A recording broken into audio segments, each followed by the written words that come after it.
Every election for the last 40 years, the role of unions in the outcome has been on the decline. The Service Employees International Union, the SEIU, is trying to change that this year. This concert is an effort to build some union support here in the Twin Cities area at the time of the Republican convention, but it's just a small part of a much larger effort to try to bring the labor movement into the 21st century and to elect a series of Democrats. Let me turn first to Anna, who is actually organizing this effort. Give us a sense of how big it's going to be and how sophisticated.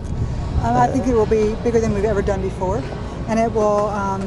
And it started earlier than ever before. We've had people on the ground in the workplaces since July across this country, knocking on doors, talking to workers. We're already union members, talking to workers who are someday maybe have a right to have a union about the critical issues of the day. So we started early. We're doing voter registration in 23 states. And this is not just about the presidential election, it's about elections up and down the ticket.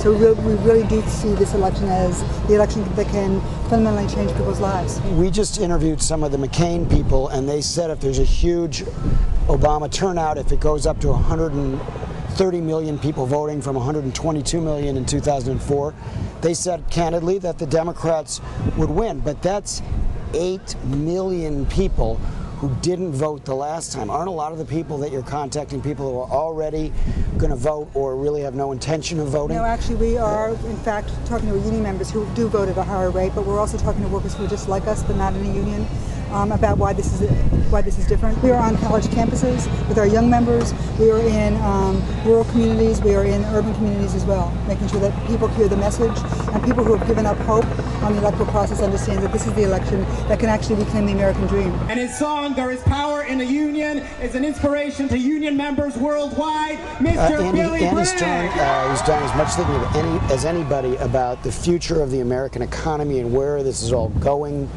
for American workers, for American society in general. What can President Barack Obama really do to address the needs of your members and all Americans? I mean, I think, first of all, Barack Obama and John McCain may be a fitting parallel of the old economy and the new economy. I mean, or John McCain maybe not understanding there is an economy that's in trouble here and that we're living through really an economic revolution. So I think what we're about to see is an America that has a plan.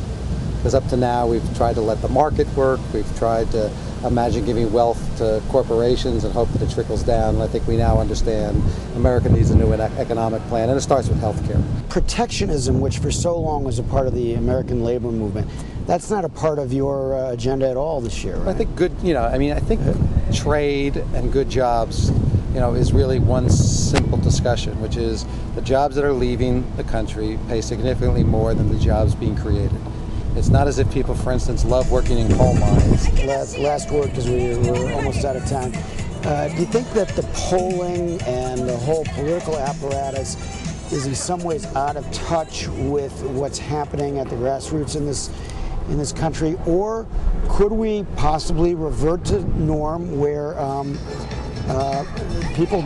younger people actually don't turn out to vote in very high numbers? And older people do, and that rebounds to McCain's advantage. I mean, I think every indication is, with registration, that the participation is going to go way up here. And the primaries, I think, was somewhat of a validation of that. Every young person I talk to, including my 22-year-old son, this election means way more, and they relate way more to Barack Obama than most people do. So, I think we're going to see huge turnout amongst young people. Now, how far up the line that continues to go, I don't know. But if the primaries are any example, this could be an election of a lifetime in terms of turnout.